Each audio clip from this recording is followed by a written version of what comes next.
Paz do Senhor, irmãos. Gálatas capítulo 5.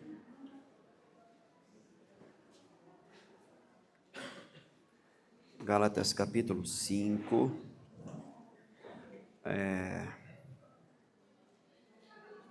Verso 20 e 21. Não somente o verso 20 e 21. É isso aí. Alguém pode fazer leitura para nós. Idolatria, feitiçarias, inimizades, porfias, Isso. ciúmes, iras, discórdias, dissensões, facções, invejas, bebedices, glutonarias e coisas semelhantes a essas, a respeito das quais eu vos declaro, como já outrora vos preveni, que não entrarão no reino de Deus. Tais coisas praticam. Antes de nós darmos início aqui, nós não estamos trabalhando com a revista, porque nós estamos nos detendo um pouco mais aqui nas obras da carne e no fruto do Espírito, mas nós vamos voltar para a revista. Então, se você não tem a revista que nós estudamos, nos procure para que a gente possa colocar na sua mão para você acompanhar, ok? Tá? Nós estamos aqui no terceiro grupo, né, do que Paulo vem falando aqui em Gálatas, das obras da carne. Primeiro, com relação à questão da perversão sexual. O segundo, nós falamos sobre a perversão da adoração, né, que é a idolatria e feitiçarias. E agora nós vamos entrar no terceiro grupo, que é a questão dos relacionamentos pessoais. Tá? Diga-se de passagem que este grupo é o de maior relevância, infelizmente, na sua prática dentro da igreja. Porque a tendência da grande maioria é encarar, por exemplo, o pecado de prostituição, de fornicação, de adultério, de feitiçaria como um pecadão, né? Um pecado terrível. Então, a grande maioria não pratica esse tipo de obra da carne, né? Achando que, por exemplo, a porfia, a inveja, o ciúme, né? As brigas, as rixas, né? É um pecado menor. Entenda que os pecados, eles só têm diferença nas suas consequências no que diz respeito à abrangência, né? As pessoas que estão à volta e em algumas situações. Mas nós lemos aqui, e foi frisado isso no domingo pela manhã, quando eu preguei aqui em Gálatas capítulo 5, que os que tais coisas praticam. Então, quem vive na prática de rixa, de ciúme, de inveja, vive brigando, vive em ira, maledicência, não vai herdar o reino. Então, o peso nesse sentido de condenação é o mesmo. Não tem diferença nenhuma. Eu tenho um problema de temperamento. Não é problema de temperamento, é obra da carne. É obra da carne. A Bíblia chama de obra da carne. Temperamento tem a sua influência, né? Você nasce com ele, mas ele pode e deve ser controlado pelo Espírito de Deus.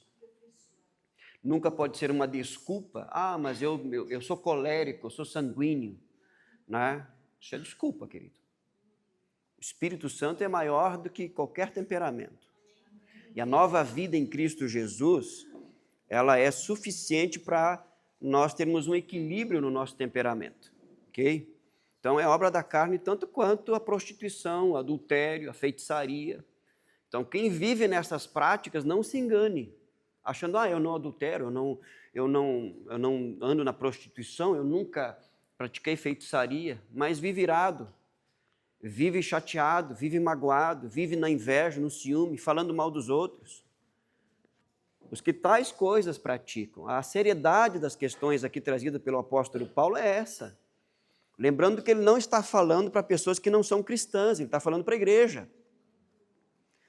Então eu preciso, na verdade, me deixar ser sondado como salmista, né? Ora, Senhor, né? sonda-me, ó Deus, e conhece o meu coração e vê se há em mim algum caminho mau.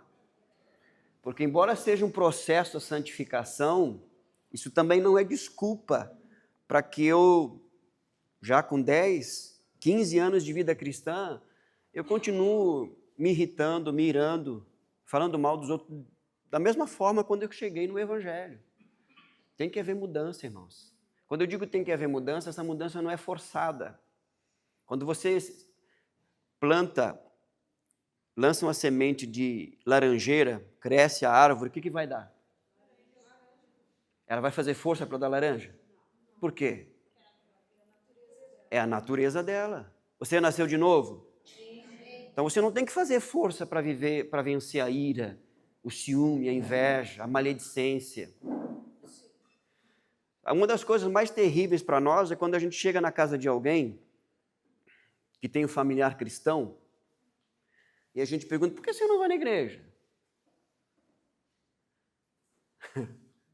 A pessoa diz assim, eu não vou por causa dele. Eu não vou por causa dela. Ninguém presta para ela. O pastor, os irmãos, mas ela vive na igreja. E participa de ministérios. Está lá. Aí a gente vai falar com a pessoa, não, mas isso é desculpa para não vir. Não, não é desculpa não. É mau testemunho. É obra da carne. Ele pode até se justificar nisso. Aí o que Jesus diz em relação a isso, irmãos? Ainda bem que é Jesus. Ai daqueles que trazem um escândalo. É melhor que lance uma pedra de moinho. Sabe o que é uma pedra de moinho na época de Jesus? Aquela pedra que girava lá, que era um animal que tinha que puxar. Joga aquela pedra, coloca aquela pedra no pescoço e joga no mar. É melhor fazer isso. Então, essas questões aqui, elas mexem com a gente, né? Mas o propósito é esse, irmãos. O propósito é esse. Eu lembrei de um livro do Tozer falando sobre o relacionamento com Deus, e no final do livro ele diz assim, o maior de todos os enganos. O maior de todos os enganos é com relação à eternidade. Eu achar, pensar e crer que vivi uma vida na igreja, vivi uma vida no Evangelho, e chegar naquele dia e ouvir, apartai-vos de mim, vós que praticais a iniquidade. Esse é o maior de todos os enganos. Então não é para ofender você. O propósito não é esse, nunca foi. Embora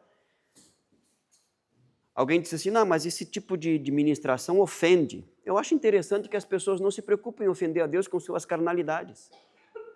E se ofendem com a verdade do Evangelho. Sabe? Eu falei essa verdade para alguém esses dias.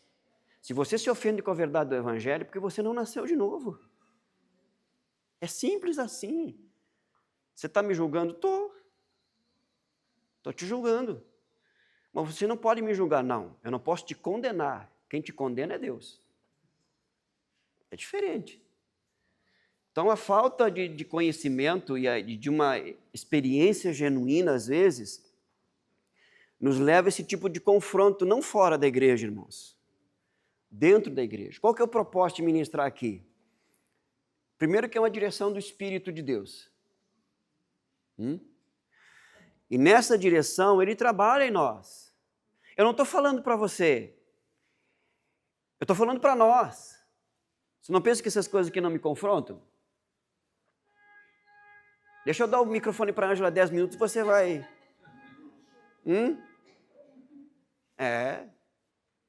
Ai, casado com pastor, que bênção. Deveria ser. Tem que ser. Né? Mas a gente está tentando, irmão. Não se engane. Nós somos normais nesse aspecto. Graças a Deus pelo processo de santificação. Então, aqui, essas questões aqui de relacionamento vai mexer um pouquinho mais do que as outras que a gente já ministrou aqui, mas fique tranquilo porque o Espírito de Deus nos dá graça. Ele está trabalhando em nós, tá? Nos apertando, nos moldando, e para quê? Para que o propósito é que nós venhamos a nos parecer com Jesus, irmãos. Esse é o propósito, nos parecermos com Jesus. Amém? Então, a primeira obra da carne aqui em relação aos relacionamentos, tá? Ele vai colocar duas aqui, elas estão juntas geralmente, inimizades. E aqui a ideia clara aqui de se tornar inimigo, tá? É um inimigo racial ou cultural, por exemplo, gregos versus bárbaros, judeus versus gentios, né?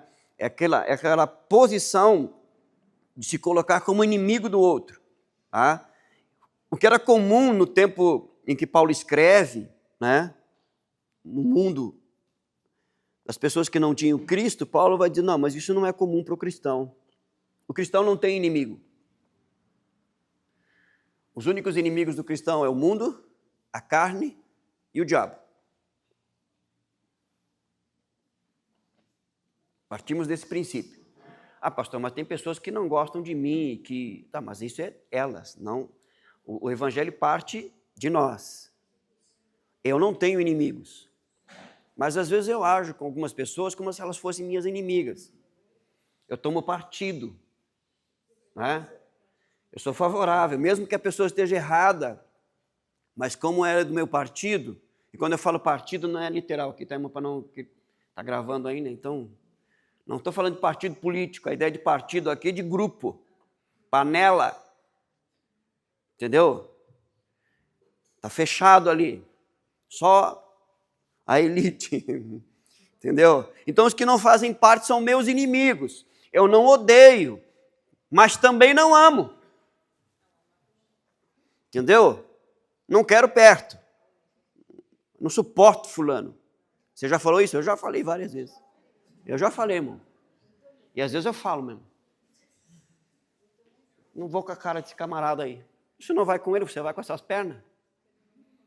Mas são atitudes que precisam ser mudadas. Então Paulo coloca aqui inimizade no sentido assim, ó, de se opor, tá? De estar contra. Aí, logo em seguida, ele traz aqui inimizades, rixas. Essas duas coisas, essas duas obras da carne, geralmente, elas estão juntas. Inimizades e porfias, que é porfia aí, né? Ou desinteligência, brigas. Tá? É atitude mental para com as pessoas. Briga é o resultado na vida real desse estado mental. Então, quando o meu pensamento em relação a alguma pessoa ele é de guerra, de inimizade, né, a minha mente está constantemente trabalhando contra aquela pessoa. Então, tudo que ela for fazer ou for falar, eu vou dar contra. Mesmo que ela esteja certa, porque a minha mentalidade em relação a ela é uma mentalidade de porfia, de briga. Eu quero brigar com ela. Você já teve esse sentimento ou não? Só eu. É obra da carne isso. Aí eu preciso ir para a cruz, porque eu tenho... Aliás, agora eu comentei esses tempos aí que eu queria aquele saco de pancada, sabe? Aquele negócio de boxe. Tem em casa. Eu comentei, aí o Daniel me deu de presente no Dia dos Pais. Irmão, Ele acha, de repente ele está achando que eu estou muito nervoso esses dias. Eu já estou arrumando lá, né, para dar pancada naquele negócio lá. Né? Não posso imaginar, porque senão eu vou alimentar essa porfia, mas pelo menos eu vou liberar. Isso ajuda, irmão. É exercício. Entendeu? Então, essa questão aí de inimizade e porfia, elas andam juntas. Essa questão de briga, de rixa, de estar sempre contrariando, entendeu? Se fulano está lá, não vou. Né? Se ele participar, eu não participo, porque eu não aguento ouvir, suporto ouvir a voz dele, não suporto ouvir a voz dela. Isso é obra da carne. É a mesma coisa que prostituição, que adultério, que feitiçaria, que idolatria, a mesma coisa. O pecado é o mesmo. Só muda a cor. Nesse aspecto aí não tem, exatamente. É isso que Paulo está dizendo aqui, entendeu? Então, se eu tenho, o que eu preciso fazer? Em primeiro lugar, eu vou para Deus. Senhor, eu tenho ódio do fulano, não gosto dele não, sabe? Tenho prazer em contrariar, só que ele é meu irmão, é minha irmã. Aí eu vou ver o que a Bíblia diz, tá?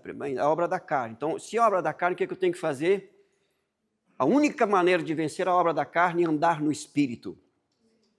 Aí eu estou com um sentimento, por exemplo, eu estou com um sentimento de porfia, de briga com a Madalena. Ela nem sabe, mas eu não gosto dela. Não suporto ouvir a voz dela. O jeito que ela anda, que ela fala, não gosto. Sabe? Nem sei por que ela está aqui na igreja. Só que ela não sabe. Eu vou para Deus. Eu estou com esse sentimento, com essa mentalidade. E Deus diz assim, Júlio, isso é obra da carne. A única maneira de você vencer a obra da carne é andar no Espírito. Eu vou agir em conformidade com a nova natureza que já está em mim. Contrariando o que eu estou pensando, estou sentindo. Isso não é hipocrisia, isso é verdade. Hipocrisia, eu agir com ela em porfia e briga, porque eu nasci de novo. Essa é a minha carne, não sou eu. A minha carne não me define. Quem me define é a minha nova natureza. É a minha identidade em Cristo. Então eu vou agir contrário ao que eu estou pensando e estou sentindo. Eu vou tratá-la bem. Que hipócrita, né? Não. Essa é a verdade do Evangelho. Eu vou agir em amor. Eu vou fazer o melhor para ela. E lá, nesse processo que eu vou ser moído por Deus, e Deus vai me colocar ao lado dela, porque Deus faz isso. Não é o diabo, Deus faz. Vai me colocar no mesmo ministério. Ela vai ser minha líder.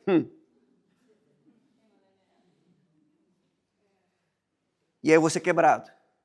Aí vai passar o tempo, Deus vai me curar. Eu vou falar, Madalena sabe que eu tinha... Mas olha, eu preferia andar com o diabo do que andar contigo, minha filha. Mas Deus teve misericórdia da minha vida. E da tua também, porque às vezes tinha vontade. Você não tem, né? É outro nível. Mas é obra da carne. Nós vivemos essa realidade, irmãos. Não adianta colocar uma máscara aí, se vestir de crente. Nós vivemos essa realidade. Isso precisa ser trabalhado em nós. E deixe ser trabalhado pelo Espírito. A luz serve para isso. Exatamente, brilhar nas nossas trevas. Isso é treva na minha vida. Se Deus mostrasse a minha alma para você, que se escandaliza. Quem levantou a mão aqui primeiro? Aqui, depois a irmã aqui. Aqui. Alguém me ajuda com o microfone aqui, por favor? Pastora, eu queria perguntar, né? Obviamente eu passei por isso aí, graças a Deus. Sim. Vai ajudar. Mas tem coisas que não é que me molesta a pessoa nem nada. Mas tudo bem com a pessoa, eu amo ela e demais, pero, tipo, a forma que a pessoa fala, isso também pode ser. Não odeio ela, tudo bem, eu escuto a pessoa se tiver que escutar. Pero, por exemplo, se é uma profissional e me diz, vem comigo para você, eu não posso já porque não aguento, mas não é nada, é a forma da expressão, não é nem o que ela diz, nem nada, isso também, né? Começa assim. Não, tua pergunta é isso que nós precisamos, irmãos, trazer à luz a realidade. Isso é obra da carne. Por que eu não gosto do fulano? Não sei, não gosto dele. Pronto. Não gosto da maneira que ela fala, não suporto ouvir a voz. Entendeu? Pastor Júlio, assim, quando eu me converti, eu tinha uma irmã que foi que me acompanhou e me discipulou, né, no caminhar. E uma vez ela me contou que aos domingos ela recebia os irmãos na frente, era o esposo e uma outra irmã com seu esposo. E um determinado domingo, aquela irmã foi grosseira com ela, estúpida na porta. E ela foi para casa, falou, Senhor, eu não sei, eu não fiz nada para ela. E ela era uma irmã bem simples, ela foi para o tanque dela lavar uma roupa, no outro dia o Senhor dizia assim para ela, vai lá e pede perdão. Pede perdão. E ela disse, mas Senhor, por que eu vou pedir perdão para ela se ela que foi desaforada comigo, foi ela que, né? Pede perdão para ela. Passou um domingo, no outro domingo estava ela na porta, e a irmã vinha chegando. A irmã chegou, ela abraçou a irmã e disse, irmã, eu queria te pedir perdão, porque eu não sei, irmão, o que eu te fiz, se eu te magoei, se tu não gosta de mim, mas eu quero te pedir perdão. E aquela irmã se abraçou nela, chorou e disse assim, o Senhor quebrou meu vaso agora, porque quem tem que te pedir perdão sou eu. Abraçou ela, tu nunca me fez nada, mas eu te peço perdão. Então ela me contou isso e isso ficou muito gravado dentro de mim, porque muitas vezes a gente não faz, o outro faz, mas muitas vezes o Senhor faz que a gente chegue e se humilhe, né, para que quebre aquela outra pessoa e a pessoa começa a te ver de uma outra forma. Sim. Porque as relações interpessoais, cada um tem uma maneira, a gente tem que respeitar a maneira de cada um. Em primeiro lugar, quando nós entramos aqui, nós somos seres humanos, né? Passamos a ser filhos de Deus e cada um tem seu jeito, né? Sua maneira de ser. E eu aprendi como profissional de lidar com muitas pessoas, sempre respeitar aquele lado dela que de repente é mais tímida, é mais retraído, é muito espontânea. Tem pessoas que não gostam de pessoas espontâneas. Por ser espontânea, as pessoas já ficam, né? Vai querendo se mostrar tão espontâneo, né? Falo no geral, tanto no sentido homem e mulher. E às vezes as pessoas não suportam isso. E às vezes é tão natural daquela pessoa, né? Então, é uma coisa que a gente tem que refletir, né, pastor? Sim. Esses detalhes precisam ser analisados à luz da palavra de Deus, sempre com o Espírito de Deus nos sondando. O Senhor Jesus Cristo disse que nós devemos fazer aos homens aquilo que nós gostaríamos que eles fizessem conosco, isso é, tomar a iniciativa, né? Nós fazermos. Claro que a gente está falando aqui, irmãos, né? A teoria aqui é aparentemente fácil, né? Mas na prática principalmente quem tem dificuldade nessa área. Por favor, o microfone lá no fundo para mim, o irmão botou a mão. Né? Tudo que diz respeito às nossas fraquezas, que a gente ouve, né?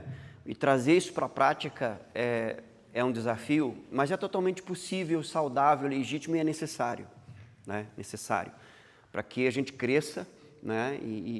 Porque o que acontece? Nós não somos passivos na obra da santificação. O Espírito Santo nos santifica à medida que nós vamos respondendo aos seus impulsos e ao seu trabalhar em nós. Isso é uma decisão nossa. Tanto que, como eu falei aqui, o andar no Espírito é uma ordenança, é um mandamento.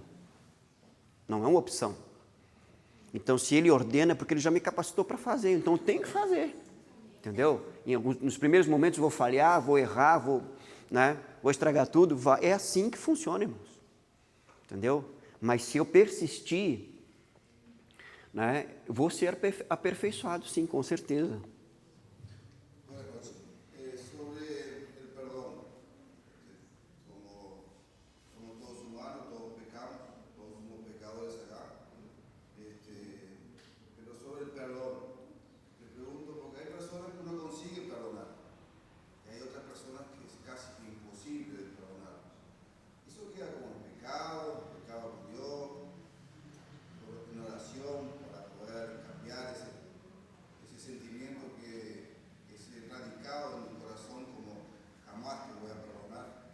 Ok, ótima pergunta, boa noite.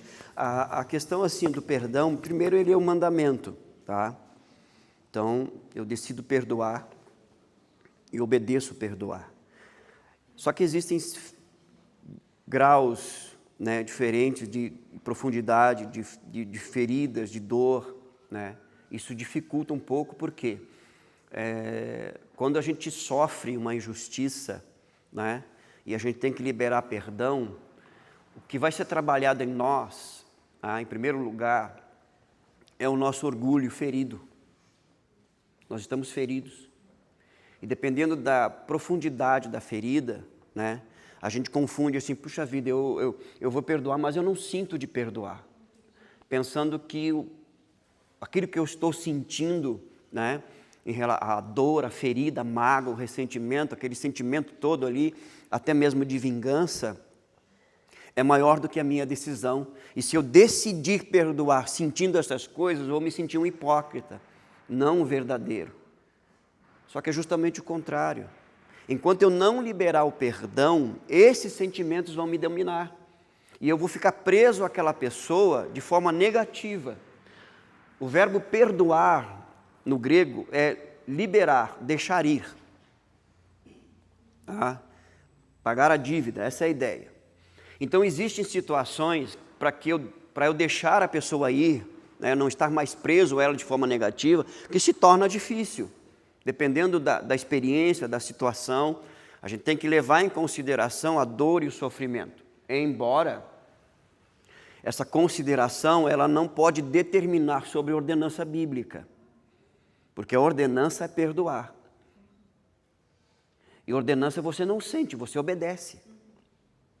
Quando você trabalha essa questão psicológica à luz das Escrituras, na psicologia bíblica, eu não sou vítima, eu sou culpado. Não existe vítima na psicologia bíblica. Você está entendendo o que eu estou falando ou não? Amém. Ah, eu estou me sentindo assim porque o fulano me feriu. Não, eu estou me sentindo assim porque o meu coração é assim. Eu tenho isso no meu coração. E eu não sabia até que ele me feriu e isso está no meu coração. Nesse sentido eu não sou vítima. Eu sou culpado. Você está entendendo ou não?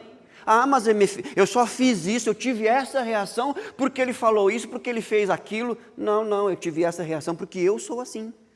Isso está dentro de mim. Essa é a psicologia bíblica.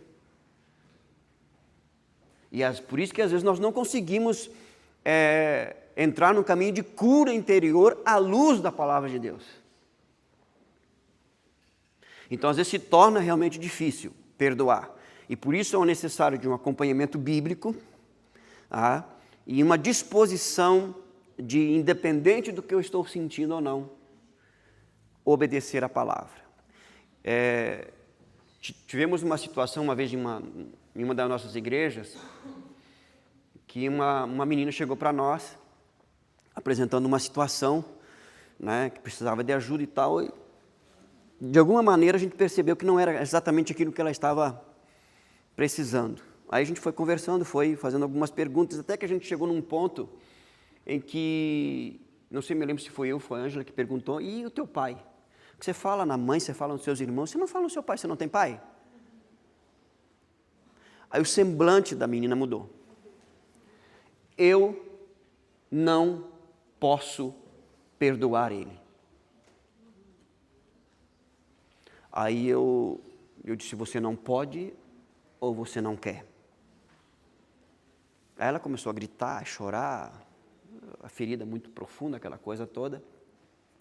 E ela compartilhou que ela foi ensinada que ela só poderia perdoar, isso ela aprendeu na igreja, que ela só poderia perdoar quando ela estava sentindo realmente, que os sentimentos dela fossem favoráveis. Não, abrimos a Bíblia, você tem que perdoar independente dos seus sentimentos.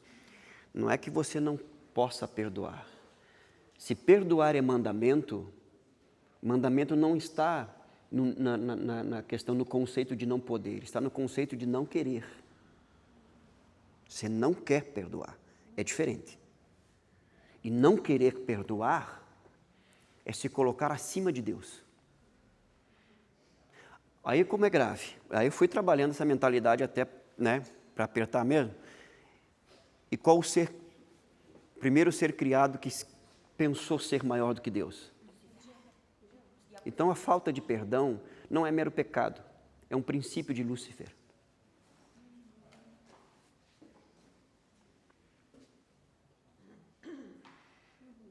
A sua ferida não é maior do que a de Cristo quando Ele foi para a cruz no meu e no seu lugar.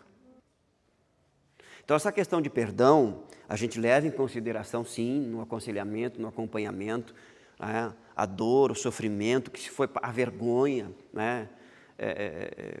Tivemos casos de pessoas que foram traídas, né? Houve adultério, e aquela questão assim de liberar perdão. Irmão, não é uma coisa... Irmãos, perdão não é da nossa natureza. Perdão é da natureza divina. Por isso que nós precisamos passar pelo novo nascimento. Porque só a partir da nova natureza em nós é que nós vamos liberar perdão dentro desse princípio de que é uma ordenança, que é um mandamento. E João vai dizer lá em 1 João que os mandamentos do Senhor não são penosos, não são difíceis. Por quê? Porque Cristo obedeceu o nosso lugar e nós seguimos a Ele. Deixa eu falar uma coisa para você. 90% das doenças psicossomáticas, ansiedade, síndrome do pânico, bipolaridade, depressão. Câncer.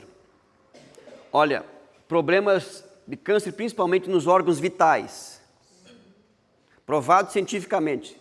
Está ligado diretamente com a questão emocional. Falta de perdão, mágoa, ressentimento. Ah, os médicos descobriram. Pois é, mas está na Bíblia. Aquele que não perdoa é entregue aos verdugos, os atormentadores. Não estou dizendo que todo problema psicossomático, mas a grande maioria, 90%, irmãos, tem origem. Sabe, teve um tempo aí, agora não se fala muito, mas teve um tempo que você falava muito, fulano não... Ele está magoado com Deus, não perdoa a Deus. Perdoa a Deus, irmãos, Deus não erra. Aí esse conceito veio para a igreja em forma do ministério de cura interior. Fulano não perdoa a Deus. Quem perdoa a Deus, irmão? Não existe, não tem isso na Bíblia, irmãos. Não tem. Isso foi inventado. Porque uma pessoa contou uma experiência lá, porque teve uma perda, uma situação, né? Eu me lembro uma vez de uma situação de uma pessoa que pastor, casei na igreja, tudo certinho, virgem e tal, meu esposo cristão e tal, e aí me traiu. Isso é culpa de Deus. O adultério dele é culpa de Deus. Sim, mas eu fiz tudo certo porque Deus não me abençoou. Mas você não faz tudo certo para Deus te abençoar. Você faz tudo certo porque é certo e agrada a Deus. Agora, quando as pessoas erram, não é culpa de Deus. É culpa de quem errou. Não, agora eu vou casar com um desviado. Mas casa com Satanás se você quiser. Casa com Satanás. Não é com quem você vai casar. Você está entendendo? Essa psicologia de transferência, ela é satânica. Gênesis capítulo 3. Lá está o primeiro divã da história, para não ofender aqui. E é o que hoje as constelações familiares que estão... Constelação familiar, exatamente. Constelação familiar, que é o teu pai, que é tua mãe, não sei o quê, e as pessoas têm até cristãos seguindo esse tipo de Sim. coisa, sabendo que é uma coisa satânica isso. Irmãos, qual que é o problema da grande maioria de nós? É que a palavra de Deus é muito clara. Ela não tem descaminhos, atalhos. Ela é direta, irmãos. Isso fere às vezes, entendeu? Mas essa é a ferida que cura. Eu faço a ferida, eu mesmo curo, diz o Senhor. Amém. Então essa questão do perdão, em primeiro lugar, é ordenança. Segundo, dependendo do nível de sofrimento, né, da experiência negativa que a pessoa teve, ela precisa ser acompanhada, assim, dar um tempo, ser aconselhada, mas ser encaminhada a partir desse princípio. Você deve liberar perdão. Pronto. Entendeu?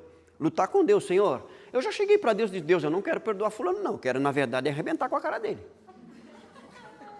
Mas eu acho que o segredo é exatamente isso. O pecado sai pela boca. Sim, eu disse para Deus.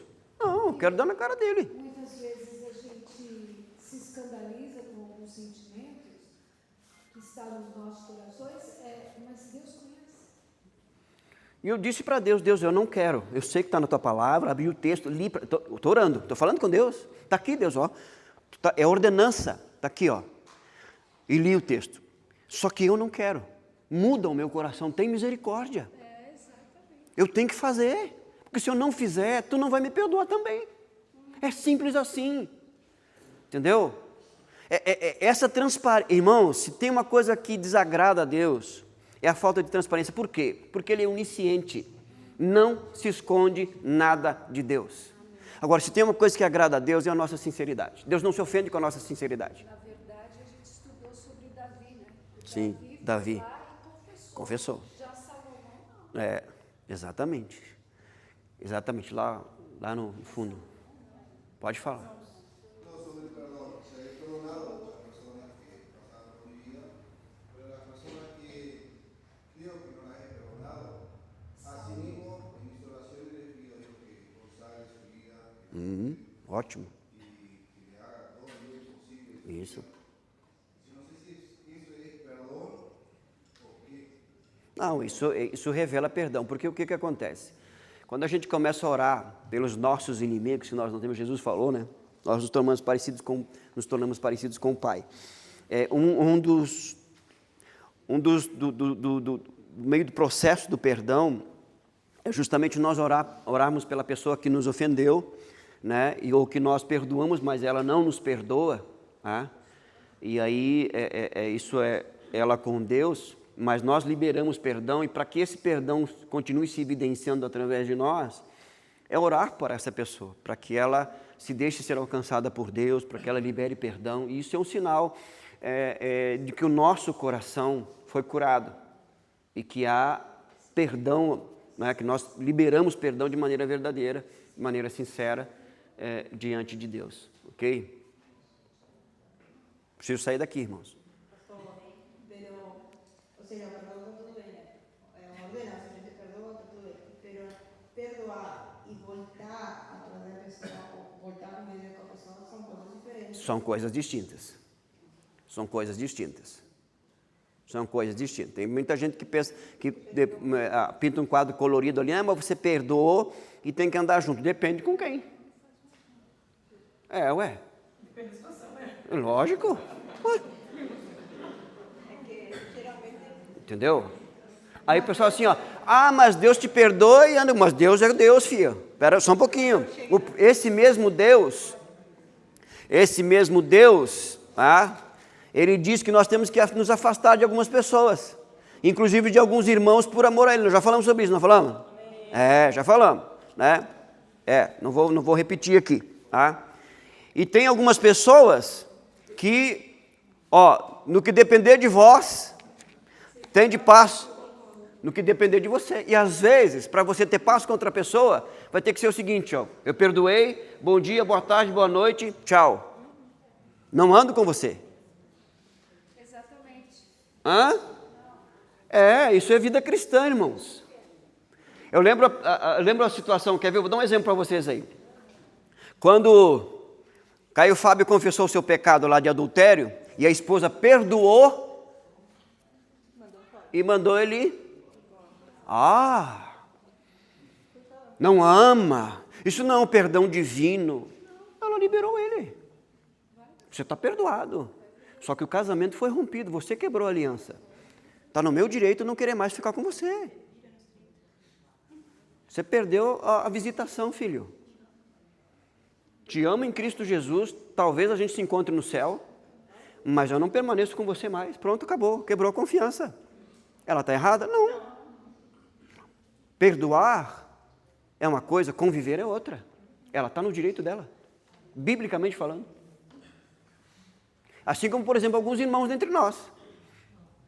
Mas se o irmão vier 7 vezes, né, te pedir perdão, você, sim, perdoo, mas eu não mando com ele 7 vezes.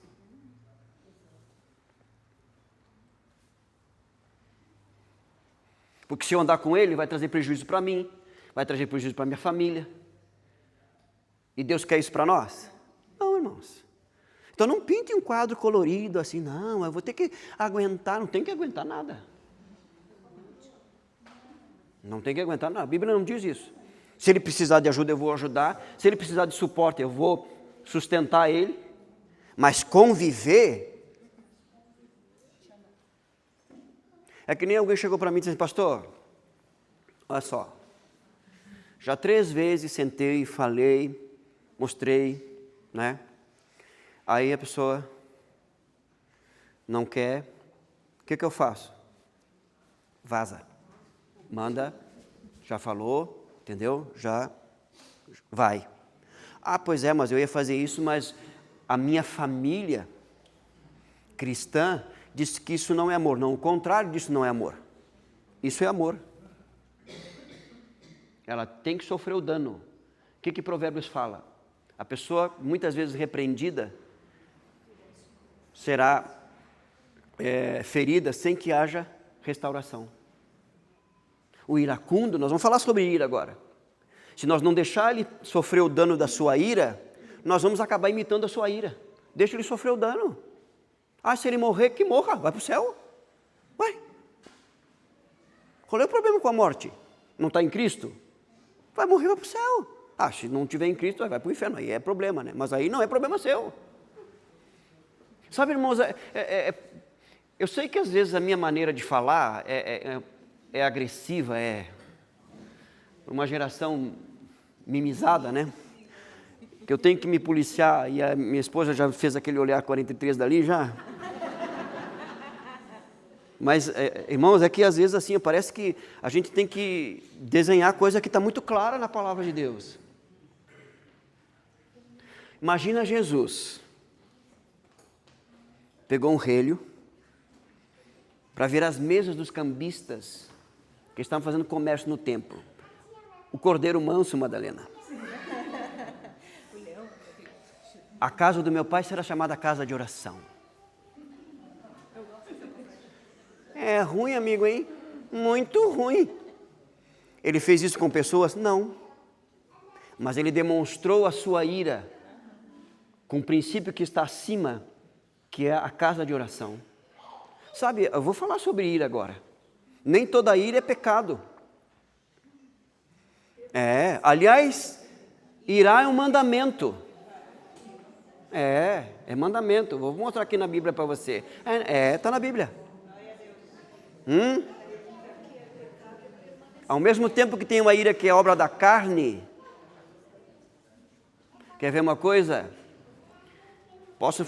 Podem fazer o que quiserem comigo, mas eu tenho uma responsabilidade para com a minha esposa e para com o meu filho.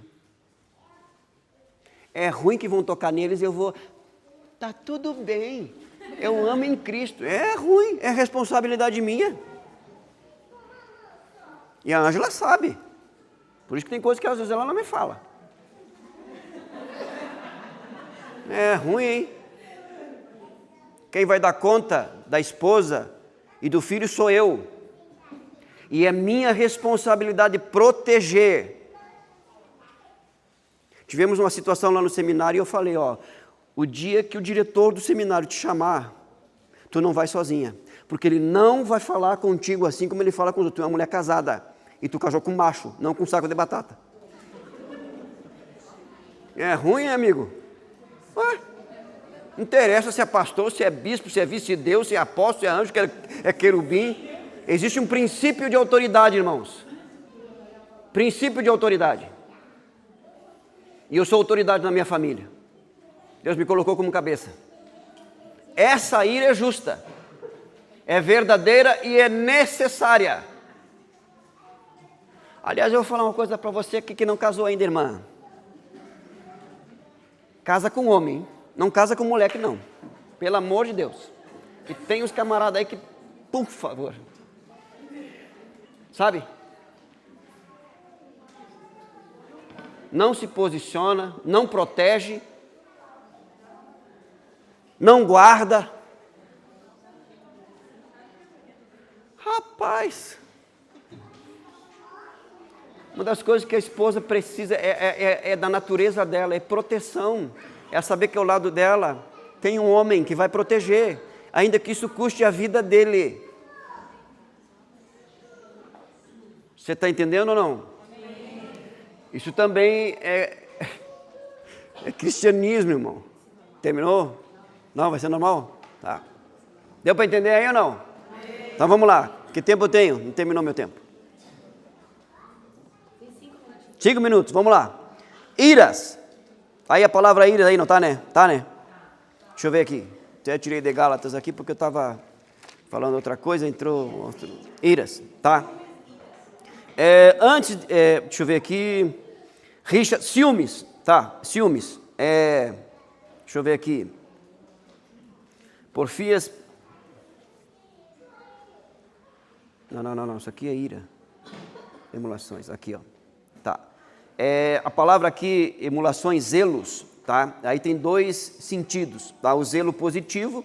O que é o zelo? É o cuidado, é o senso de responsabilidade e de proteção, é o que eu acabei de falar.